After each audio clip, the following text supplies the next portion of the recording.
Hi, I'm Joyelle Clance from Busy Events. Thanks for tuning in to learn about an upcoming event happening at the On Center on April 6th. It's the annual Wisdom Keeper event presented by Focus Greater Syracuse. And with me is our amazing honoree and the recipient of the Wisdom Keeper Award, Dr. Sharon Bringman.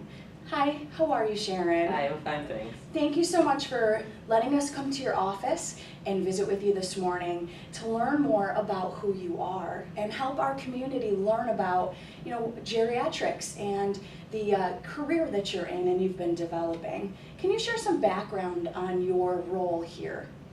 Well, I started off in Brooklyn, New York, but I've lived in central New York now that I think my New York City blood is pretty thin. And I went to Nottingham High School, and I went to Syracuse University, and I went to medical school here.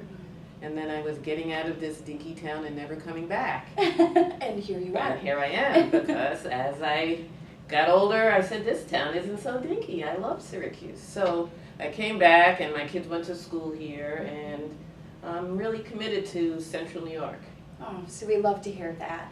And you are doing so much here at SUNY. Talk about where am I right now? So right now you're in a very unique set of offices that we've been in this space now about 3 years, and this is designed completely to be accessible for older adults. And we are a practice that focuses on the care of older adults, and we are the only practice like this in the region. We are also the clinical site for the Center of Excellence for Alzheimer's Disease, and that covers a 15-county area that goes up to Watertown, down to Binghamton, and east and west, into the Adirondacks even. And we provide services to help diagnose and manage Alzheimer's disease and related dementias. Wow. So this year, as the recipient, I think I would first like to know, how does it feel to be the 2016 Wisdom Keeper? So at first I was pretty overwhelmed by that whole concept. And I'm certainly honored and very humbled because the focus on what I've been doing for my whole career is just really wonderful. And it's something that I love, and I'm glad that others are starting to understand the importance of it. And I tell everyone, growing older is not a disease, and it's something we should all aspire to, considering the alternative. Right, and there is often, a lot of faux pas out there and, stereotypes around the elderly. And, I know you feel strongly that those are wrong. Talk to me about that. Well, in my experience, most stereotypes come from lack of knowledge and exposure to a group of people, situations, etc. And when you don't have that regular interaction, you can only base your experiences on little snippets that you find, and they're often not accurate. And so one of the things I've enjoyed the most is helping to create a curriculum here in the medical school where we've had some opportunity to get the young med students to interact with older adults and crush some of those stereotypes. But if you look at the messages we get from the media about older people and our own thoughts about aging, there's such a fear associated with it, and whenever there's a fear of something, the vacuum kind of gets filled with a lot of negative things. Yeah, no, I agree, and we appreciate that you can help teach others, and you're obviously educating others all the time to get them to, see past those stereotypes. What advice would you have for an incoming medical student?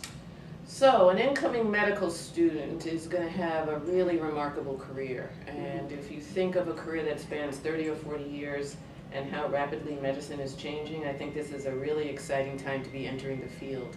And what I usually tell students is, dream big, but sometimes the reality of what happens is bigger than the dreams that you could even come up with. And so be prepared, be open to opportunity, and then step in and go for it. Do they have opportunities to get to come to a location that SUNY has here, for example, to learn more about geriatrics and see the other side? Oh, sure, absolutely. So we are part of the medical school here at Upstate. I'm on the faculty, and I interact with medical students all the time. And they have rotations with us where they get exposed to older adults, the medical issues, well elders, health maintenance, You know, it's not all about illness and disease, it's also about aging well, healthy aging, prevention. So Aging with grace, as we like to say, right? aging with grace, there's a whole continuum of aging, you know, Yeah. and a lot of times the younger students have had very limited exposure to older adults. Maybe they've had some interaction with grandparents, but not all the time.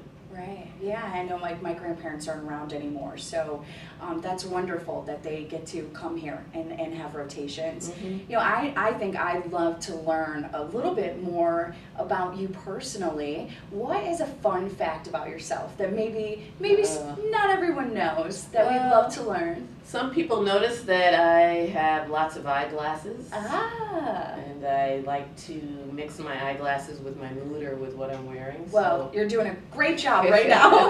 those glasses are fabulous. so that's, I guess that's a good fun fact. Yeah, oh, I love that. And what are some outside hobbies that you enjoy doing? Because I know you're so busy and your career is just constantly booming, you're traveling. But what is something you like to do outside of geriatrics? So I really love things that interact with the natural world and nature. And I have a kayak, and I love to go kayaking. Wonderful. I have snowshoes. I haven't used them as much as I would like. I have to get We better haven't had a lot of snow either. Well, that's true, but I have to get better at taking time off to do Yeah. those kinds of things. Yeah.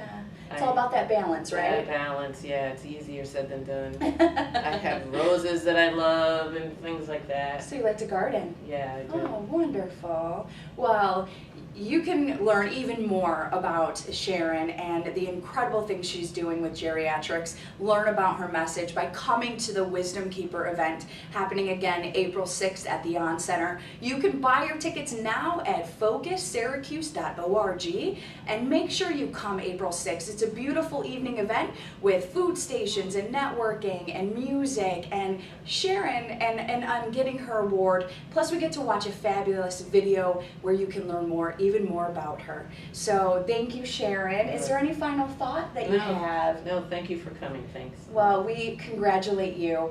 It's clearly well deserved, and thank you for all you're doing for the Syracuse community. Oh, thanks very much. We'll see you April 6th.